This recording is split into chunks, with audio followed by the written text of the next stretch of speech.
Em chào quý anh chị nhá. Hiện tại em đang đứng ở đây là phân khu của Mizabi.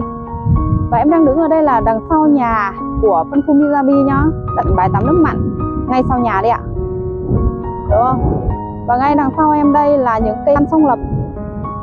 Đây ạ. Căn song lập đã được xây lên rồi, hoàn thiện mặt ngoài hết rồi. Đấy nhá. Anh chị nào có muốn sở hữu cho mình một cái căn nhà như này mà xẻ khe rất là lớn không ạ? Xẻ khe đây, những cái xẻ khe rộng như này, tận 3 đến 4 mét cơ, xẻ khe đấy, đúng không ạ? Anh chị muốn tới tham quan căn nhà mẫu ở tại Mizabi thì liên hệ em ngay nhé.